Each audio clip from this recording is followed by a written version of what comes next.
안녕하세요. 느헤미야가 예루살렘으로 귀환합니다. 오늘 본문은 느헤미야 2장 1절에서 10절입니다. 1절. 아닥사스다 왕 20년 니산월에 나는 왕에게 술을 따르는 일을 맡았기에 술을 가져다 왕에게 따라드렸습니다.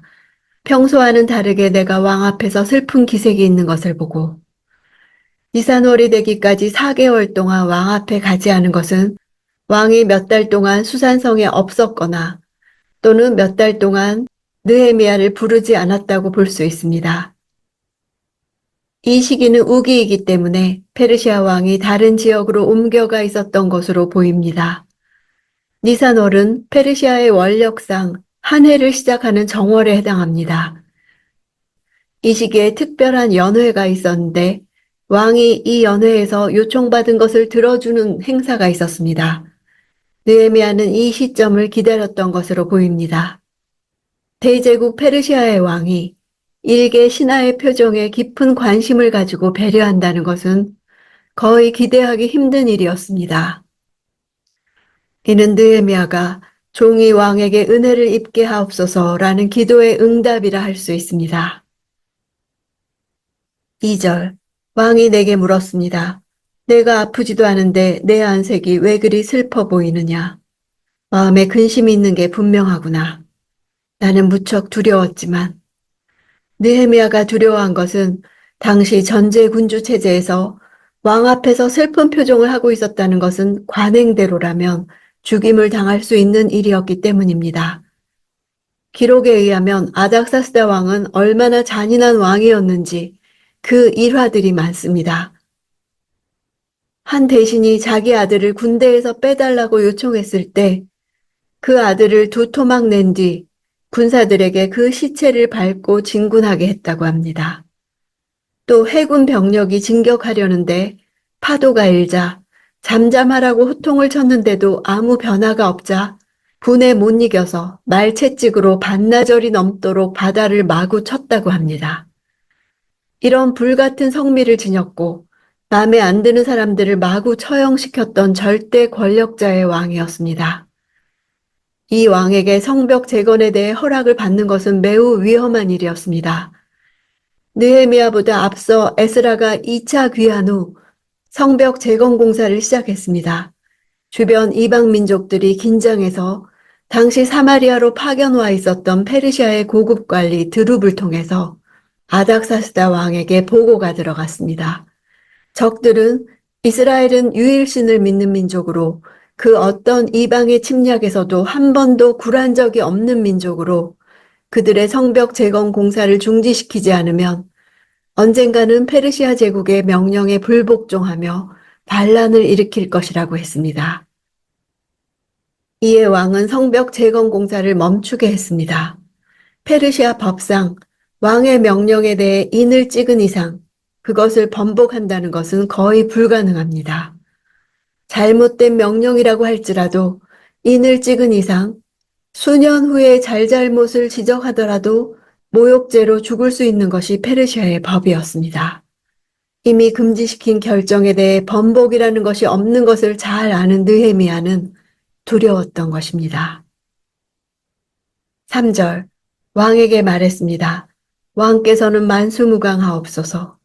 제 조상들이 묻혀있는 성이 폐허가 됐고 그 성문들이 불에 타 허물어졌으니 어찌 슬프지 않겠습니까? 느헤미야는 예루살렘이라는 직접적인 언급을 하지 않습니다.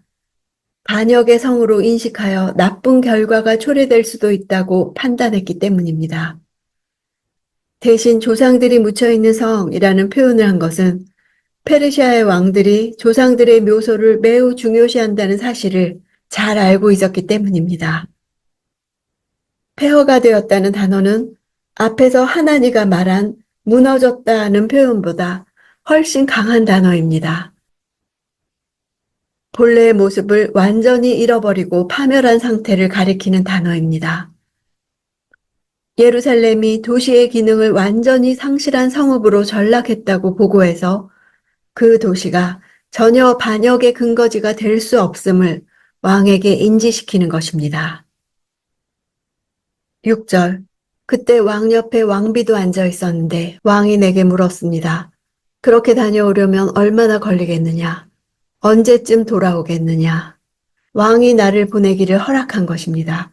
그래서 나는 왕에게 기한을 정해 말했습니다. 왕비가 앉아 있었다는 것은 비공식적인 제3의 자리로 옮긴 것을 말하는 것입니다. 왕비가 공식적인 연회에 참가하는 관습은 없었기 때문입니다. 아닥사스다 왕비는 다마스피아로 알려져 있으며 그녀는 왕의 국사 결정에도 관여할 만큼 당시 막대한 영향력을 행사했던 것으로 알려져 있습니다. 왕비도 있었다고 서술한 것은 아마도 왕후의 영향력이 작용하여 왕이 느헤미야에게 긍정적인 태도를 보였음을 보여주는 것입니다. 과거 아닥사스다는 이집트의 반란을 진압하기 위해 6년이란 시간 동안 고생한 일이 있어 반란 가능성에 촉각을 곤두세울 수밖에 없었고, 따라서 보고문이 올라왔을 때 즉각적으로 예루살렘 성벽 재건 중단을 명했던 것입니다. 일찍이 반란을 경계하기 위해 예루살렘 성의 재건 공사를 중단한 아닥사스다 왕이 예루살렘 성벽을 재건하겠다는 느헤미야의 청을 제거한 이유는 자신이 신뢰하는 느헤미야를 보내어 예루살렘 성을 중건하게 하고 그를 통해 불안정했던 팔레스틴의 정치적 상황을 안정시키려고 했을 가능성이 큽니다. 7절, 내가 다시 왕에게 말했습니다. 만약 왕께서 기뻐하신다면 제가 유다에 도착할 때까지 무사히 통과할 수 있도록 유프라테스 강 건너 총독들에게 보여줄 친서를 써주시겠습니까? 총독들은 일정 지역을 관리하던 지방 관리를 가리킵니다. 당시 페르시아 제국은 엄청난 영토를 가지고 있었고 이를 관할하기 위해 제국을 20개의 행정 단위로 분할했습니다. 총독은 대부분 그 지역의 귀족 가문이나 왕가의 인물로 세웠습니다. 대외 정책에 있어서 그들은 광범위한 자치권을 가지고 있었으며 특히 국경지대에서 그 영향력은 두드러졌습니다. 이들은 왕실에서 하달된 명령은 그 지역의 이해관계에 상관없이 신속하고 정확하게 시행해야 했습니다. 10절, 호론 사람 산발락과 관리인 암몬 사람 도비아가 이 소식을 들었습니다. 어떤 사람이 이스라엘 족속의 재건을 위해 왔다는 말에 그들은 심기가 몹시 불편해졌습니다. 느헤미야는 아무리 최단거리로 간다고 해도 2달은 걸리는 거리를 간 것입니다. 14년 전 에스라는 4-5달이 걸린 길이었습니다. 산발락과 도비아가 심기가 불편해진 것은 자신들의 정치적 입지와 관련되었기 때문입니다. 그들은 팔레스틴에서 막강한 권력을 행사하고 있었는데 느헤미야의 유다 총독 부임은 결정적 타격이 아닐 수 없었습니다. 당시 페르시아 정부는 피정복 국가들에 대해 원칙적으로 자치를 허용하기는 했지만 이스라엘은 아직 완전한 자치를 시행하지 못하고 사마리아의 통치를 받고 있었습니다. 만일 느헤미야의 귀국으로 말미암아 예루살렘 성이 재건되고 이스라엘이 일어서게 된다면 이스라엘은 자신들의 영향력에서 벗어날 것이 분명했습니다. 장차 유다를 다스릴 생각을 가지고 있던 산발랏은 긴장했던 것입니다. 일에 있어서 중요한 것은 그것이 어려우냐 쉬우냐가 아니라 그것이 하나님의 뜻이냐 아니냐 하는 것입니다. 느헤미야는 자기가 해야 할 일이 거의 불가능한 일임을 알았으나 하나님의 일이라는 확신이 있었기에 기도로 준비하며 기다렸습니다. 하나님의 때를 인내하며 기다리는 믿음이 필요합니다. 기도하며 준비하는 사람에게 하나님이 계획하신 순간이 옵니다. 하나님이 열어주는 타이밍이 최적인 것입니다. 보이지 않는 길을 걸어갈 때 하나님의 은혜로운 손길이 도우실 것을 믿습니다. 세상이 얼마나 강하냐가 중요한 것이 아니라 믿음이 있느냐가 관건입니다.